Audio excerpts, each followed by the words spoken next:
अस्सलामुअलैकुम। Programme night addition में हम आपको खुशामदीद कहते हैं।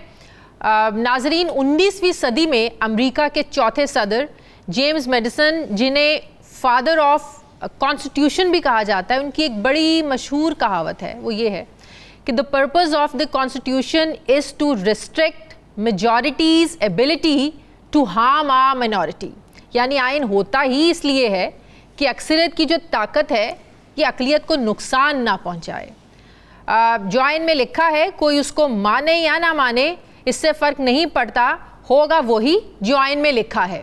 आइन कहता क्या है, इसकी तशरीह इसमें कोई शक नहीं कि अदलिया करती है, अदलिया बताती है। लेकिन हमारे यहाँ क्या होता है? हमारे यहाँ होता ये है कि कोई एक दो जज नहीं बल्कि सारी अदलिया मिलकर भी अगर कोई फ़ैसला करती है तो उस फैसले के ख़िलाफ़ पार्लियामेंट नया कानून बनाकर उसे मानने से इनकार कर देती है। या अगर मैं इसको ऐसे कहूँ तो गलत नहीं होगा कि फ़ैसला ना मानने के लिए कानून बना दिया जाता है।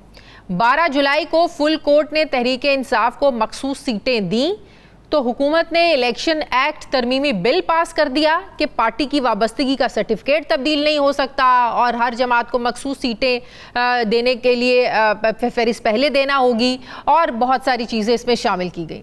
कहते हैं कि रियासत के 3 सतूनों में पार्लियामेंट सुप्रीम है, लेकिन इस सुपरमेसी को महज सियासी हार जीत के लिए इस्तेमाल करना क्या ये जायज़ है? क्या मुस्तकबिल में अदलिया के फ़ैसलों को काउंटर करने के लिए कानून साजी की रिवायत कायम कर दी गई है? अब सवाल ये है कि क्या ये मामला इतना सादा है? तो ऐसा नहीं है। मामला 30-40 सीटों का नहीं बल्कि उन सीटों के पीछे पार्लियामेंट में 2/3 अक्सरियत पूरी करने का लालच है, क्योंकि पाकिस्तान में 2/3 अक्सरियत के बगैर कोई भी आईनी तरमीम हो नहीं सकती।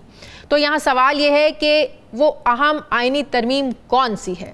Chief justice of Pakistan justice Qazi Faez Isa 25 October को रिटायर्ड हो रहे हैं और ख़बरें हैं कि हुकूमत उन्हें मज़ीद 3 साल जो है वो इस ओहदे पर रखना चाहती है, जिसके लिए जजेस की रिटायरमेंट एज को 65 साल से बढ़ाकर 68 साल किया जा सकता है, जो हुकूमत सोच रही है। अगर पार्लियामेंट ऐसी तरमीम कर देती है तो आइंदा मज़ीद 3 साल के लिए जस्टिस काजी फ़ाइज़ ईसा ही चीफ जस्टिस ऑफ पाकिस्तान रहेंगे। फिर सवाल यह है कि हुकूमत इत्तेहाद को जस्टिस काजी फ़ाइज़ ईसा को मज़ीद चीफ जस्टिस बनाकर मिलेगा क्या? तो नाजरीन, ये जो बात शुरू होती है, कहानी शुरू होती है, सियासत फॉर्म 45 और फॉर्म 47 की सारी कहानी है।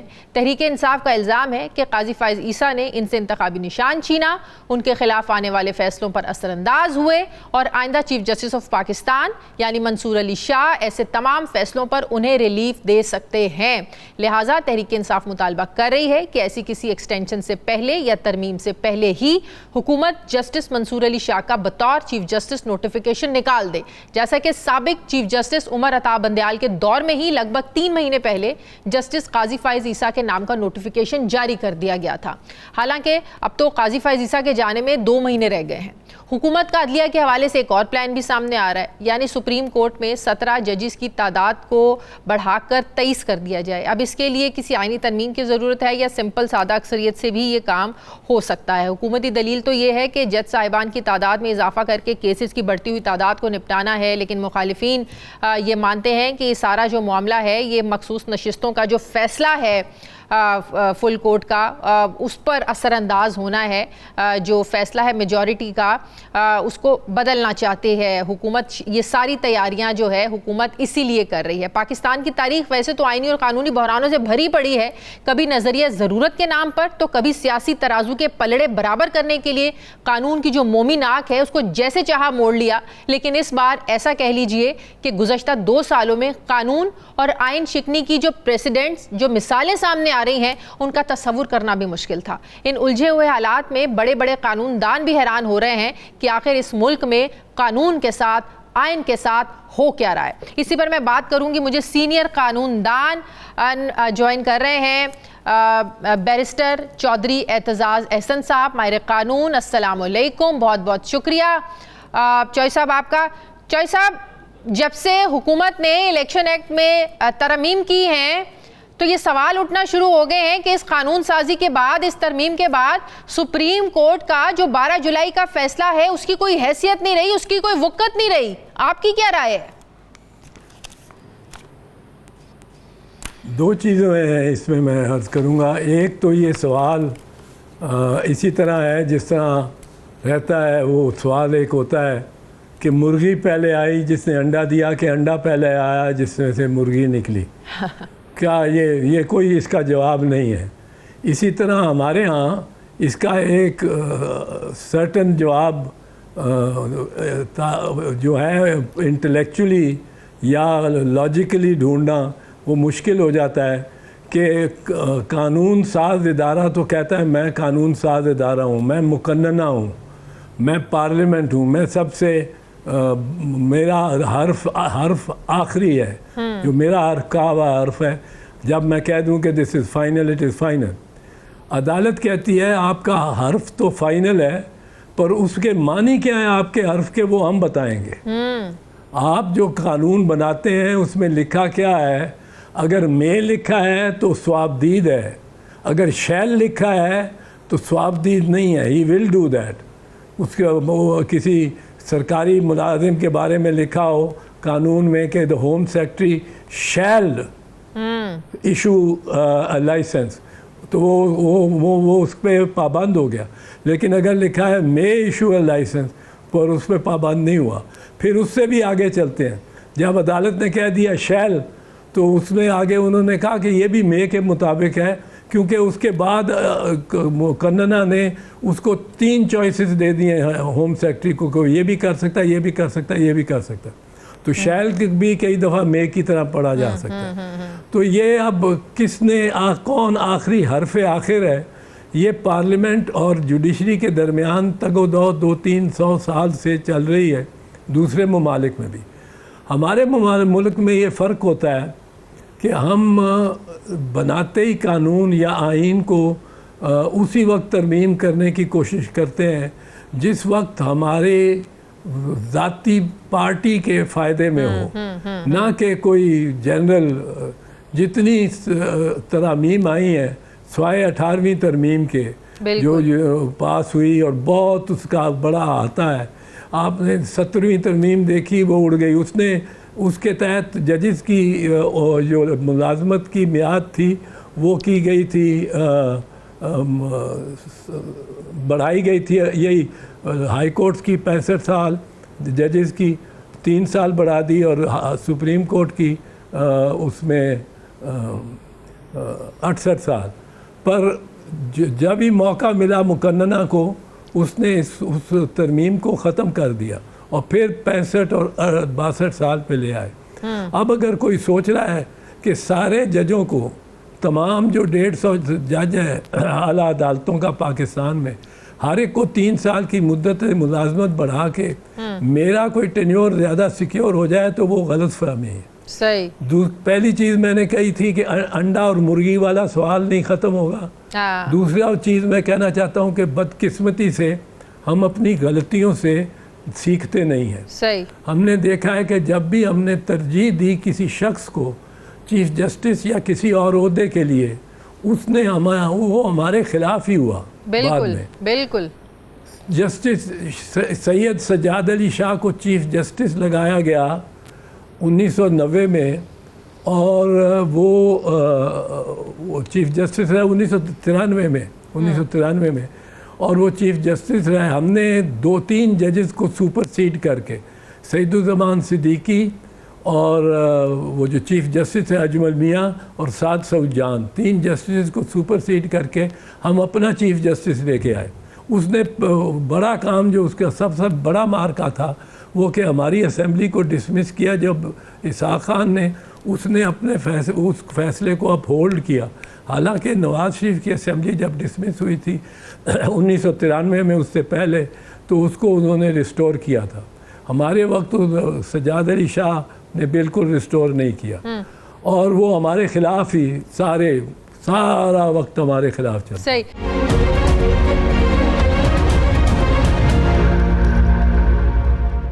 साहब कि देखें ये इस मुल्क में प्रेसिडेंट हम क्या सेट कर रहे हैं कि हम अदलिया के फैसलों को चैलेंज कर रहे हैं, या हम क्या मिसालें सेट कर रहे हैं कि कल को किसी की भी हुकूमत आएगी, आज नून लीग की है, कल को पीटीआई भी होगी, तो अदलिया के फैसले आपको पसंद नहीं आएंगे तो आप उसके मुकाबले में कानून साजियां ले आएंगे।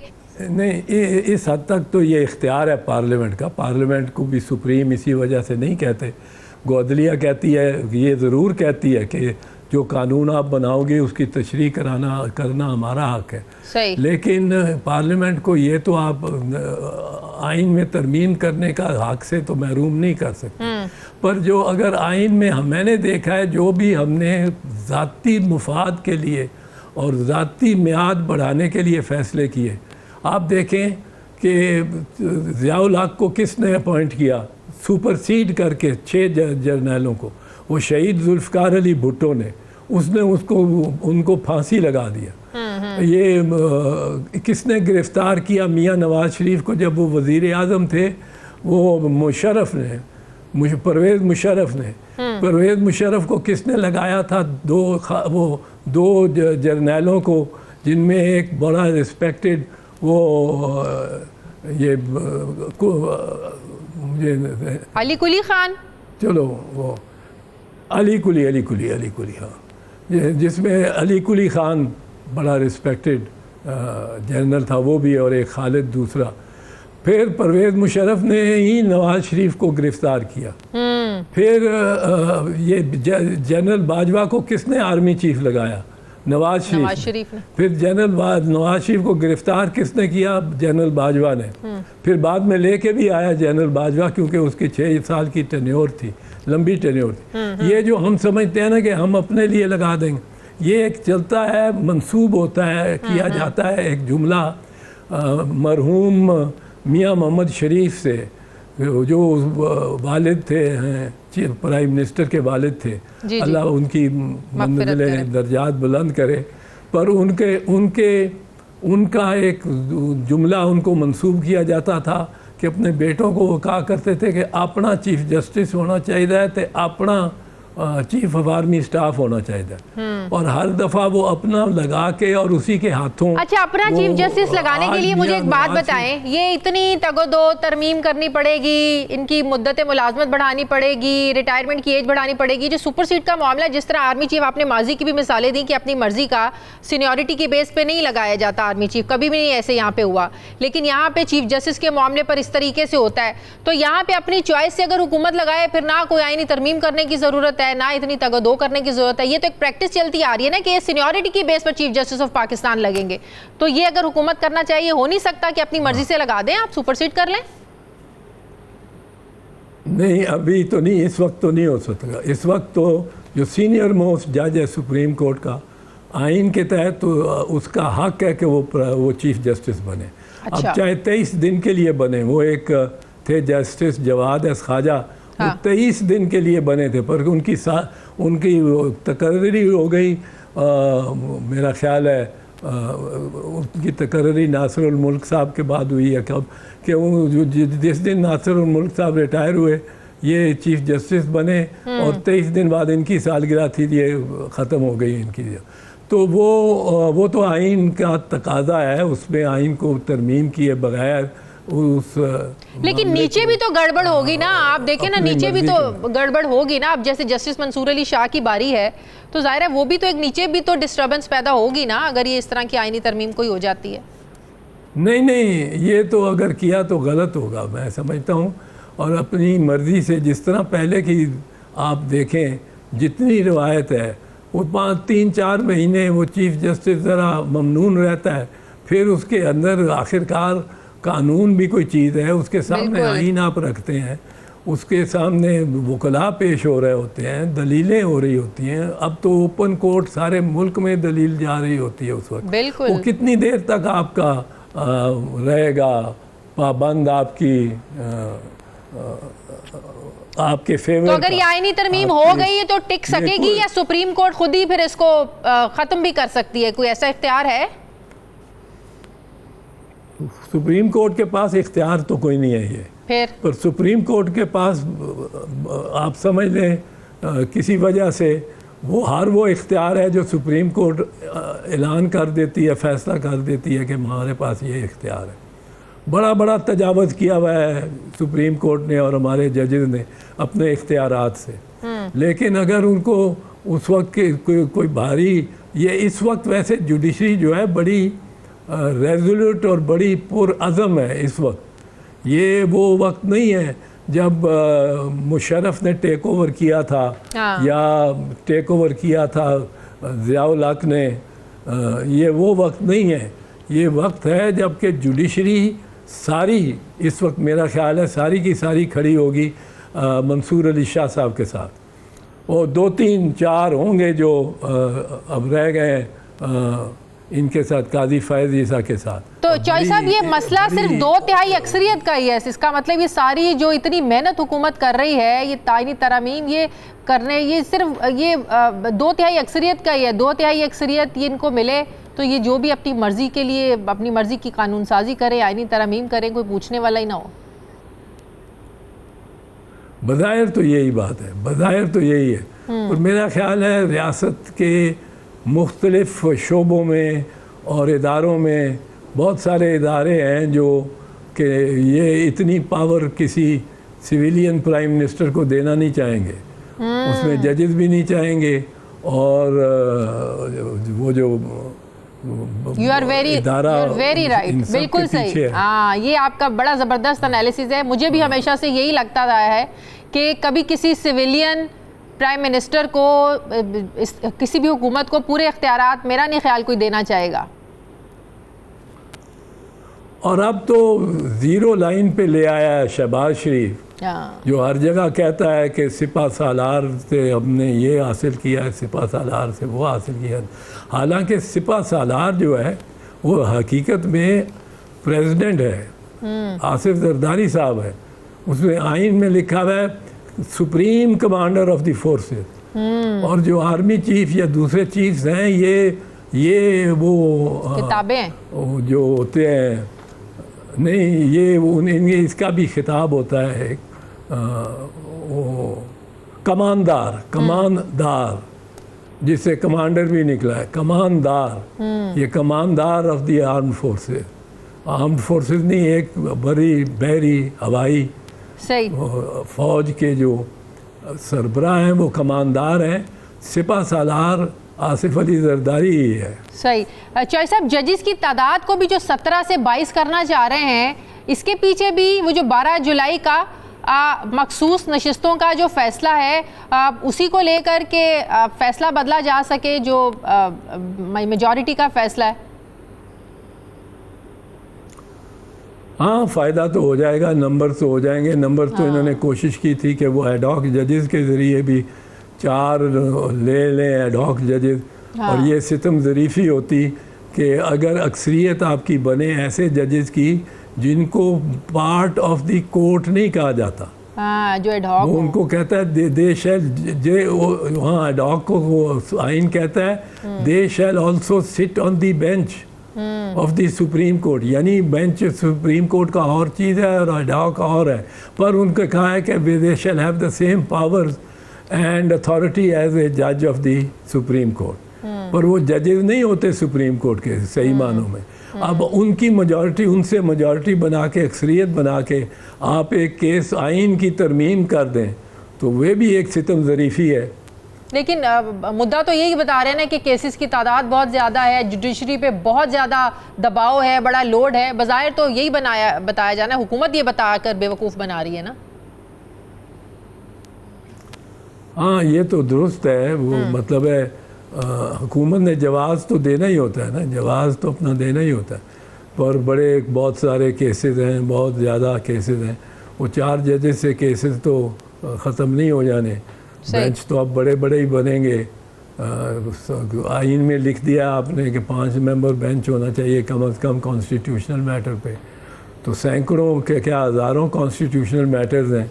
अब 2 मेंबर बेंच और 3 मेंबर बेंच तो तकरीबन नापैद हो जाएगा। हर मुकदमे में आइन की खिलाफ वर्जी की शिकायत की गई होती है हर पिटिशन में। तो सभी 5-5 मेंबर्स के बेंच हो जाएंगे तो ये तो 4 बेंच रह जाएंगे सारे सुप्रीम कोर्ट के। बिल्कुल सही। बहुत बहुत शुक्रिया बैरिस्टर एतजाज़ एहसन माहिर कानून मेरे साथ है। बहुत शुक्रिया चौई साहब आपका। मुझे ब्रेक लेनी है नाज़रीन। ब्रेक के बाद जब वापस आएंगे कंवर दिलशाद साहब मेरे साथ होंगे। हमारे साथ रहिए।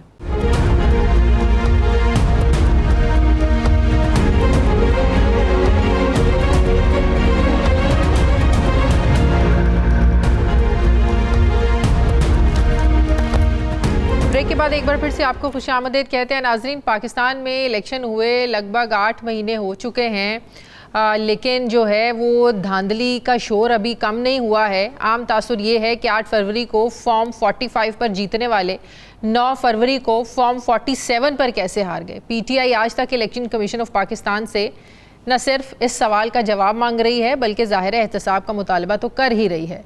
फिर सोने पे सुहागा ये कि वोटों की दोबारा गिनती एक ऐसा मैजिक है जो जीत को हार में बदलने की सलाहियत रखता है।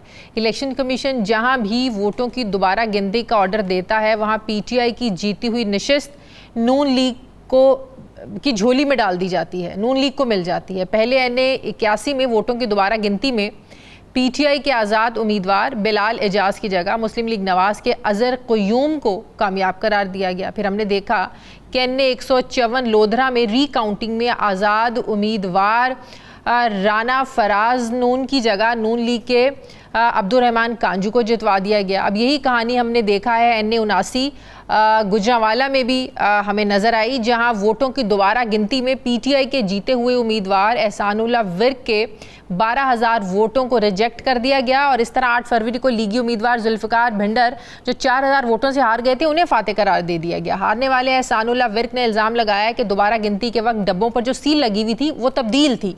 उन्होंने ये दावा भी किया कि उन्हें पहले ये धमकी दी गई थी कि नून लीग में शामिल हो जाओ वरना दोबारा जो गिनती होगी उसमें तुम्हें हरा दिया जाएगा। दूसरी तरफ इलेक्शन कमीशन का अपने फैसले में ये कहना था कि कामयाब और रनर अप उम्मीदवारों के दरमियान वोटों का फ़र्क 8,000 से कम है। ये नुक्ता दोबारा गिनती के लिए जवाज भी है। जहां पर सियासी और समाजी हल्के वोटों की दोबारा गिनती में PTI को हराने को शक की नज़र से देख रहे हैं, वहीं पर इलेक्शन उमूर पर नज़र रखने वाली तंजीम पतन भी इलेक्शन की शफाफियत पर सवाल उठा रही है। पतन ने कुछ मखसूस हल्कों की ऑडिट रिपोर्ट भी जारी की है और मुतालबा किया है कि इन पर इदारों को एक्शन लेना चाहिए। पतन ने अपनी तहकीकाती रिपोर्ट में इंकशाफ किया है कि NA 130 लाहौर में फॉर्म 45 पर हारे हुए नवाज शरीफ का फॉर्म 47 पर उनको जितवाया गया। पतन ने हल्के में कौमी और सूबाई वोटिंग के टर्न आउट में फ़र्क की भी निशानदेही की कि कौमी असम्बली के लिए टर्न आउट 90% से 102% था, तो फिर उसी हल्के में सूबाई सीट पर वोटिंग टर्न आउट 45% कैसे हो सकता है। एक हल्के कौमी से अगर नवाज शरीफ जीत सकते हैं तो वही नून लीग का नीचे वाला सूबाई हल्का वहाँ से कैंडिडेट हार कैसे सकता है। सवाल उठता है कि हार जीत के फ़र्क पर तो इलेक्शन कमीशन नोटिस लेता है, मगर NA 130 पर इलेक्शन कमीशन अभी तक क्यों खामोश है। पहले PTI के हिस्से की मखसूस सीटें हुक्मरान इत्तेहाद को दे दी गई। इलेक्शन कमीशन के इस फैसले पर तनकीद हुई कि ऐसे में हुक्मरान इत्तेहाद को 2/3 अक्सरियत की देने की ज़ाहिर कोशिश की गई, लेकिन फिर सुप्रीम कोर्ट का फैसला आता है, मखसूस सीटें PTI को देने का फैसला आता है। ये अलग बात कि अभी तक इलेक्शन कमीशन तहरीक इंसाफ को मखसूस सीटें नहीं दी और हुकूमत भी इलेक्शन एक्ट तरमीमी बिल ले आई है। सवाल ये है कि अगर PTI के हिस्से की मखसूस नशिस्तें हुक्मरान इत्तेहाद को नहीं मिलती तो क्या वोटों की दोबारा गिनती 2/3 अक्सरियत पूरी करने का ज़ाहिर है ये कामयाबी इसमें मिल सकती है, ताकि हुकूमत जो चाहती है जिस तरह की कानून साजी और आइनी तरमीम वो कर सके। मैं इसी पर बात करूँगी। साबिक secretary election commission Kanwar Dilshad साहब मुझे ज्वाइन कर रहे हैं। अस्सलाम वालेकुम, बहुत बहुत शुक्रिया कंवर दिलशाद साहब आपका।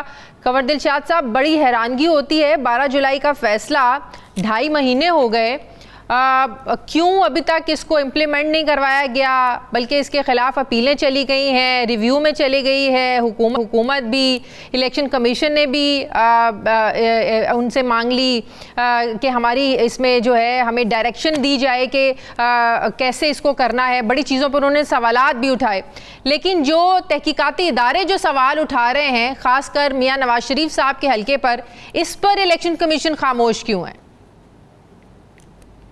इसमें सबसे बड़ी अहम बात यह है कि इलेक्शन एक्ट 2017 जो मंजूर किया गया था उसमें ये एक रीकाउंटिंग के बारे में या उनको जो है आपका दोबारा काउंटिंग करने के जो इख्तियार दिए गए हैं वो बड़े इन्होंने सोच समझ के नहीं दिए। अब पहली बात ये थी कि सबसे पहले अहम फैसला ये था कि अगर 1,000 वोटों का फ़र्क है तो रिटर्निंग ऑफिसर उसको रिकाउंटिंग का ऑर्डर दे सकते हैं। हाँ। लेकिन उसमें 15,000 की तादाद बढ़ा दी गई इलेक्शन एक्ट 2017 में। उसकी आड़ में अब ये तो तमाम दरखास्तें देते हैं कि जनाब इतना 12,000 का 10,000 का फ़र्क है तो हमें रिकाउंटिंग की इजाज़त दी जाए। अब इलेक्शन कमीशन का फुल बेंच है, 4 रुकन है, चीफ इलेक्शन कमीशन 5 हो जाते हैं। वो फिर अगर फैसला किया तो बाद में हमारे हाई कोर्ट ने या सुप्रीम कोर्ट ने भी इलेक्शन कमीशन के फैसले को कदम करार देकर ये कहा कि रिकाउंटिंग हो सकती है। अब उसकी आड़ में ये 3 या 4 सीटें जो हैं, ये कंट्रोवर्शियल सीटें, उन पर दोबारा रिकाउंटिंग हो गई। उसमें ये तो बात इलेक्शन एक्ट में बड़ी अबहम है, इसमें बड़ी खराबियां हैं, जिसकी बना पे फायदा उठाते हैं अपोजिशन भी और गवर्नमेंट भी। इन हालात को देखते हुए आप ये समझ जाइए कि ये हमारे इलेक्शन एक्ट के अंदर अबहम है। इसके साथ साथ अभी जो इलेक्शन एक्ट जो मंजूर हुआ है अभी चंद रोज पहले, 2 हफ्ते पहले पार्लियामेंट ने पास किया, उसमें भी इजाजत दे दी गई है कि इलेक्शन कमीशन ऑफ पाकिस्तान जब चाहे जिस तरह भी चाहे वो रिकाउंटिंग का ऑर्डर दे सकता है। इससे पहले माजी में नहीं था। जो हमारा माजी का था एक्ट वो था 1976 अवामी नुमाइंदगी एक्ट 76, उसमें ऐसी कोई शक नहीं थी। लेकिन बाद में तरमीमें करते करते अब आखिर में जो इलेक्शन एक्ट मंजूर हुआ है पार्लियामेंट में, ऐसी कानून साजी को नजरिया जरूरत कहें या मफादात की कानून साजी कहें? हाँ, इसमें जहर है कि आप जो भी इसका नाम लेना चाहें, नई टेक्नोलॉजी में आप ले सकते हैं, लेकिन मसला बहरहाल ये बड़ा अवहाम है और इससे इलेक्शन कमीशन को भी बहुत दबाव पड़ गया। उनको भी कहते हैं जी इलेक्शन एक्ट में ये मंजूर हो चुके हैं, आप इस पर रिकाउंटिंग का ऑर्डर जारी करें। तो वो रिकॉर्ड देखते हैं, उसमें लिखा हुआ है कि 15,000 तक का कोई फर्क आ गया है तो आप कर लें। तो ये तो एक बड़ी अहम बात आपने बता दी है। और रिकाउंटिंग में फिर बदलना ये कोई बड़ी बात नहीं है, रिजल्ट बदलना, क्या कहते हैं आप? नहीं सर, रिकाउंटिंग जो होती है उसमें रिजेक्टेड वोट देखे जाते हैं, वो सारे मामला देखे जाते हैं, उसमें फायदा उठाया जा सकता है। लेकिन आम तौर पर जो माजी में रवायत रही है उसमें जब इलेक्शन ट्रिब्यूनल बन जाए, जब इलेक्शन ट्रिब्यूनल बनने के बाद फिर रिकाउंटिंग का जो है वो नहीं किया जाता, क्योंकि सारा फैसला फिर इलेक्शन ट्रिब्यूनल ने करना है। अब इलेक्शन ट्रिब्यूनल अपनी निगरानी में रिकाउंटिंग कर सकते हैं, उसकी इख्तियारात हैं। लेकिन ये इख्तियारात उन्होंने इलेक्शन कमीशन को भी दे दिए कि अगर आपके पास की एप्लीकेशन आती है और 15,000 का फर्क आ रहा है 10,000 के 12,000 का, तो आप रिकाउंटिंग का ऑर्डर दे सकते हैं। उसकी बना पर इलेक्शन कमीशन ऑर्डर दिया तो बाद उसको इलेक्शन कमीशन हर तरह के ऑर्डर मानने को तैयार है, सिवाय उस 12 जुलाई के फैसले को जो सुप्रीम कोर्ट ने दिया। हर तरह के ऑर्डर पर इलेक्शन कमीशन दबाव में आ जाता है। लेकिन हैरानगी की बात है कि सुप्रीम कोर्ट का जो फैसला है, मेजॉरिटी का फैसला, उस पर इलेक्शन कमीशन कोई दबाव महसूस नहीं करता। उसमें इलेक्शन कमीशन इख्तियारात नहीं है। अब 12 जुलाई को जो सुप्रीम कोर्ट ऑफ पाकिस्तान के अक्सरियती बेंच ने फैसला दिया मखसूस नशिस्तों के हवाले से, तो उन्होंने एक बाकायदा रोड मैप दिया। रोड मैप देख के की रोशनी में इलेक्शन कमीशन ऑफ पाकिस्तान ने उसमें एक ख़ास चीज़ उन्होंने ये पेश की कि जनाब ये ठीक है कि ख़वातीन की नशिस्तें या माइनॉरिटी की नशिस्तें हम दे सकते हैं, लेकिन जिस पार्टी की तरफ से दरख्वास्तें आएंगी वो पार्टी तो इलेक्शन कमीशन में रजिस्टर्ड ही नहीं रही, वो तो अब पार्टी का हिस्सा ही नहीं रहा हमारे इलेक्शन कमीशन के रिकॉर्ड के मुताबिक। तो पहले हमें इस नुक्ते का अहम जवाब दें। लेकिन जब इलेक्शन कमीशन ये समझता है कि तहरीक इंसाफ बतौर सियासी जमात अपना वजूद खो चुकी है, तहरीक इंसाफ के chairman, core committee, general secretary, इनकी कोई हैसियत नहीं है, तो वो किस हैसियत से ज़ाहिर है मखसूस नशिस्तों के जो कागजात हैं ये लोग दस्तखत करेंगे? ये सवाल, ये जो नुक्ता था, ये सुप्रीम कोर्ट के सामने उठाना चाहिए था फिर इलेक्शन कमीशन को।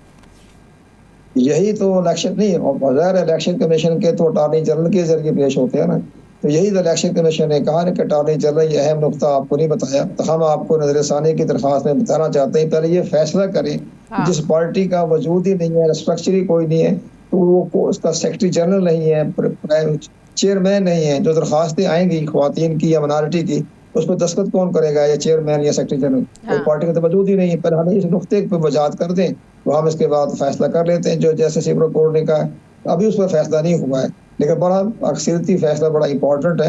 अगर वो सीटें मिल जाती है सुन्नी इत्तेहाद कौंसिल को तो फिर मेजॉरिटी का तो अच्छी खासी मेजॉरिटी पैदा हो जाएगी।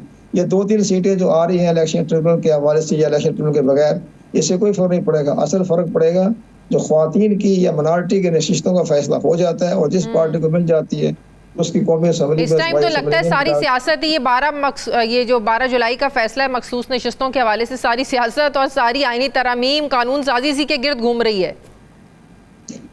देखो जो इलेक्शन एक्ट, हाँ यस आप सही कह रहे हैं कि इस पर बड़े बहस हो रही है। पहली बात यह कि जब इलेक्शन एक्ट बन गया तो सुप्रीम कोर्ट ऑफ पाकिस्तान में बाकायदा की दरख्वास्त चली गई है PTI की तरफ से कि जनाब वो गैर कानूनी है, बदनीति जो बना है, नैलाफाइड है, तो आपका 12 जुलाई का फैसला बरकरार रहना चाहिए। अभी तो उसका फैसला नहीं आया, लेकिन बड़ा दरख्वास्तें चली गई हैं और ये बड़ा बड़ा कंट्रोवर्शियल पैदा हो गया। लेकिन असूली तौर पर इलेक्शन एक्ट मंजूर होने के बाद पार्लियामेंट के बाद तो 12 जुलाई का फैसला सुप्रीम कोर्ट का बेअसर हो जाता है। ठीक है, बहुत शुक्रिया कंवर दिलशाद साहब, सेक्रेटरी इलेक्शन कमीशन हमारे साथ है। मुझे ब्रेक लेनी है नाज़रीन, वापस आते हैं एक वक्फे के बाद।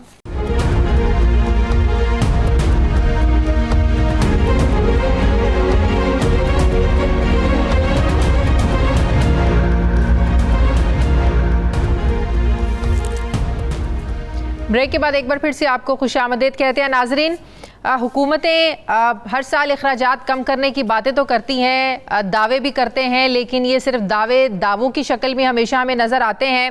हुकूमत ने अखराजात को कम करने के लिए किफ़ायत शारी कमेटियाँ भी बनाई, लेकिन अब हम देख रहे हैं कि राइट साइजिंग कमेटी के रुकन कैसर बंगाली जो हैं उन्होंने अपने ओहदे से इस्तीफ़ा दे दिया है। वो बड़े मायूस हैं हुकूमती फ़ैसलों पर और वो ये कह रहे हैं कि कौमी किफ़ायत शारी कमेटी, वफाकी हुकूमत के अखराजात में तखफीफ कमेटी और आला इख्तियाराती राइट साइजिंग कमेटी बराए वफाकी हुकूमत की रुकनीत से वो इसलिए इस्तीफ़ा दे रहे हैं कि हुकूमत जो है वो अखराजात कम करने में बिल्कुल भी संजीदा नहीं है। हुकूमत का जो एजेंडा था किफ़ायत शारी और अखराजात में कमी को लेकर, हुकूमत अपने एजेंडे से हट गई है और अब इसका हदफ हुकूमत की रीस्ट्रक्चरिंग है। कैसर बंगाली ने मुस्ताफ़ी होने का जो ख़त है ये सेक्रेटरी इदारा जाती इस्लाहाती सेल को भेजा और उसके बाद हुकूमत ने अपना जो इस पर रद्द अमल दिया है। हुकूमत ये कह रही है कि उनकी राय राब्ते या समझ बूझ का फुकदान है। हुकूमत कह रही है कि उनको शायद चीज़ों का उस तरीके से इल्म नहीं है,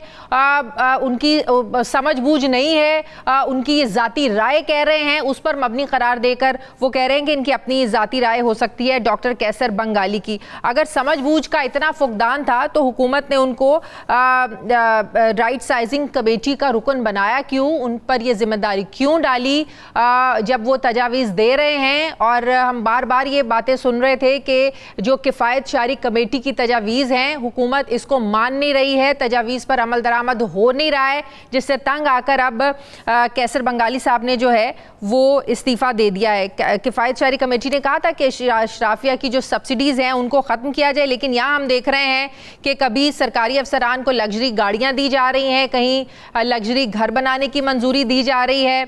फिर हम ये भी देख रहे हैं कि इदारों की निजकारी का तो हम बहुत शोर हमेशा से सुनते ही आ रहे हैं, लेकिन इदारों की निजकारी का प्रोसेस अभी हो नहीं रहा है। उसके बावजूद जो फाइनेंशियल एडवाइज़र्स हैं उनको करोड़ों की जो है वो अदायगियाँ उसको करने का इंकशाफ हुआ है। फिर हमने जून के महीने में देखा जब बजट आया, वज़ीर आज़म ऑफिस हाउस के लिए 1.5 अरब से ज़ायद बजट की तजावीज़ भी दी गई। मतलब कि अपने खराजात पूरे करने के लिए, अफसरान की तनख्वाहें बढ़ाने के लिए बजट भी है इनके पास, सब कुछ है, लेकिन जब दूसरी तरफ ये किफ़ायत शारी कमेटियाँ जब बनाते हैं तो वो सिर्फ एक मजाक ही लगता है, मजाक से ज़्यादा कुछ लगता नहीं है। तो कैसर बंगाली साहब का मुस्ताफ़ी होना क्या वाकई इस बात की निशानदेही करता है कि हुकूमत अपने वादों में और अपने जो दावे हैं उसमें बिल्कुल संजीदा नहीं है? इसी पर मैं बात करूंगी। मुझे ज्वाइन कर रहे हैं डॉक्टर फ़ारूक सलीम साहब। अस्सलाम वालेकुम, बहुत बहुत शुक्रिया डॉक्टर साहब आपका। डॉक्टर साहब, ये ऐसी किफ़ायत शारी कमेटियां बनाकर क्या ये सिर्फ बेवकूफ़ हुकूमत बनाने की कोशिश करती है? ये बात तो बारहा IMF भी हुकूमतों से कह चुका है कि तब तक आपकी अदायगियों में तवाज़न नहीं होगा, अखराजात में तवाज़न नहीं होगा जब तक आप लोग अपने अखराजात कम नहीं करेंगे। लेकिन डॉक्टर कैसर बंगाली के इंकशाफात और उनके इस्तीफ़े के बाद आपको लगता है कि हुकूमत वाकई संजीदा नहीं है कि अखराजात को कम किया जाए? देखिए, डॉक्टर साहब के हवाले से तो जो आपके जहन में सवालात हैं जो आपने उठाए हैं उनका जवाब तो डॉक्टर साहब खुद ही दे सकते हैं। दो हक़ाइक़ मैं आपके सामने रख देता हूँ। पहली हकीकत तो ये है कि मार्च की 4 तारीख को ये करंट हुकूमत जिसकी हम बात कर रहे हैं वो उसने हल्फ उठाया था। आज आप समझिए कि 1 सितंबर हो गई तो कोई 181 दिन कंप्लीट हुए हैं इस हुकूमत के। अब ये तो रखना कि 181 दिनों में जो पिछले 50-60 सालों का जो साइज हुकूमत ने इकट्ठा कर लिया है उसको 181 दिनों में दुरुस्त कर दिया जाएगा, आधा कर दिया जाएगा, किफ़ायत शारी शुरू हो जाएगी। मेरा ख्याल है कि ये तवक्को रखना मुनासिब नहीं है।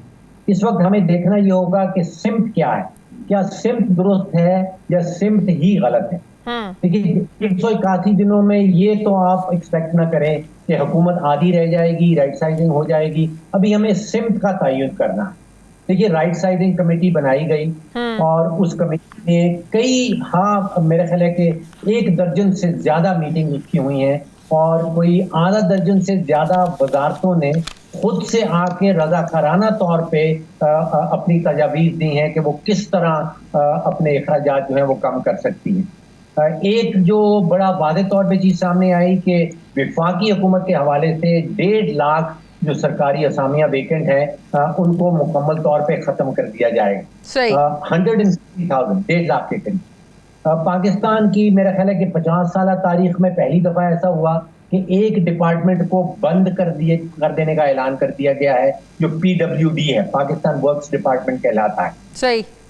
अब ये बात दुरुस्त है कि 3 दर्जन वजारतें हैं और मेरे ख्याल में मेरी राय में हमें आधा दर्जन से ज्यादा वजारतें विफाकी हुकूमत के लेवल पे नहीं चाहिए।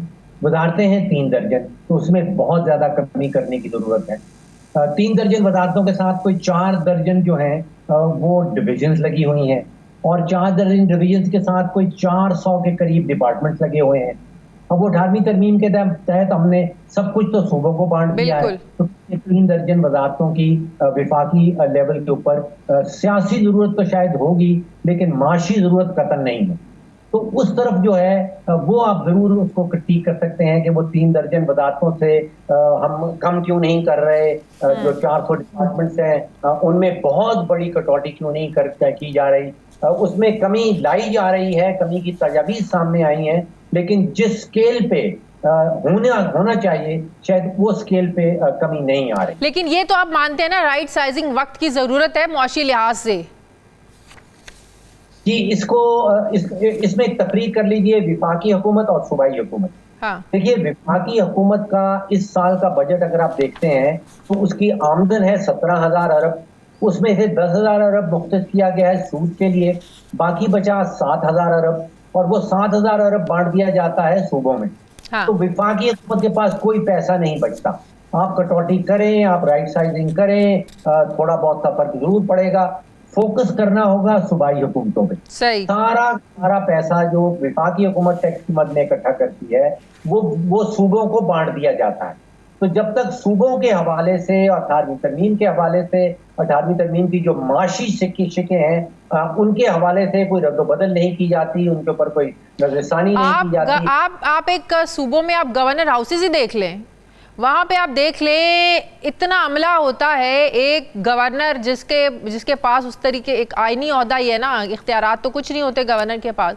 आप बहुत दफ़ा आपको भी मौका मिला होगा किसी गवर्नर हाउस में जाने का, तो इतना अमला होता है, इतना बड़ा होता है, हर जगह AC चल रहे हैं, बाकायदा किचन उनके ऑन है, हर कमरे में 2-2 4-4 मुलाजिम बैठे हुए हैं, गार्ड्स हैं और अफसरान हैं। तो आप समझते हैं कि गवर्नर हाउसेज में भी इतने अमले की ज़रूरत होती है? देखिए बात आप वही कर रही हैं जो मैं कहने की कोशिश कर रहा हूं कि सूबों के ऊपर और सूबों के जो अखराजात हैं जब तक उनके ऊपर फोकस नहीं किया जाएगा और सूबे अपने बजट में सरप्लस इकट्ठा करके विफाकी हुकूमत को वापस नहीं करेंगे। ये तो सरप्लस ऐसे ही इकट्ठा होगा ना, इन्हीं जगहों से आप खर्चे काटेंगे तो सरप्लस इकट्ठा होएगा ना। ये गवर्नर हाउस की तो जरूरत ही नहीं। हाँ। जैसे सदर की जरूरत नहीं है पाकिस्तान में, वैसे गवर्नर की जरूरत नहीं है। हम चले हैं वो पुराना जो एक ब्रिटिश एरा का मॉडल है जिसमें उन्होंने अपनी एक रॉयल्टी बना रखी है, तो वहाँ पे क्वीन और किंग बैठता है। हमें इन ओहदों की और इन ओहदों के ऊपर अरबों रुपए खर्चने की जो लॉजिक है वो मुझे समझ नहीं आती। देखिए हम अगर पार्लियामेंट्री डेमोक्रेसी हैं, गवर्नेंस का आपने जिक्र किया, गवर्नेंस के अमलों का आपने जिक्र किया, उससे ज्यादा इंपॉर्टेंट ये चीजें हैं कि जो विफाकी हुकूमत में वजारतें हैं उन्हीं को डुप्लीकेट किया जा रहा है और सूबाई हुकूमतों में भी वही वजारतें खड़ी का इतना बड़ा साथ है। सूबाई सतह पर इसके अलावा आप क्या समझते हैं कि कहाँ कहाँ हुकूमतें अगर कट डाउन करें तो सरप्लस इकट्ठा हो तो वो विफाकी हुकूमत को दे सकते हैं? कौन से ऐसे इदारे हैं जहाँ से आसानी से सूबे कटौती कर सकते हैं? देखिए अभी हो ये रहा है कि विफाकी हुकूमत बिल्कुल गरीब रह जाती है और सारा माल चला जाता है सूबाई हुकूमतों के पास। अब 2000 और 200 अरब रुपए का जो हमारा दिफा का बजट है, वो सारा का सारा बोझ जो है वो विफाकी बिल्कुल। बजट पे आता है, जबकि दिफा जो है वो पूरे पाकिस्तान का किया जा रहा है, वो सिर्फ इस्लामाबाद का नहीं किया जाता। इसी तरह जो 10,000 अरब रुपए की मुख्तस की गई अमाउंट है सूद की मद में, वो जो कर्जा जात लिए गए थे वो सिर्फ इस्लामाबाद के ऊपर नहीं खर्चे गए थे, वो चारों सूबों के ऊपर, सारे पाकिस्तान के ऊपर खर्चे गए थे। तो उनको भी सूबों को सूबाई बजट का एक हिस्सा बनना चाहिए। जो 950 अरब बेनजीर इनकम सपोर्ट फंड की मद में लोगों में तकसीम किया जाता है, उसकी आप समझिए कि 1% से कम जो आबादी है, जो बेनिफिशरीज हैं, वो इस्लामाबाद में रहने वाले हैं। कोई 99% से ज्यादा लोग हैं जो जो चारों सूबों में रहते हैं, और बेनजीर इनकम सपोर्ट फंड सारा का सारा विफाकी बजट के ऊपर आता है। ठीक है, बहुत शुक्रिया डॉक्टर फारूक सलीम साहब मेरे साथ थे। माशियत, बहुत शुक्रिया आपका। प्रोग्राम का वक्त खत्म हो गया नाज़रीन, फीडबैक दें, अपना ख्याल रखें, मुझे इजाज़त दें, अल्लाह हाफ़िज़।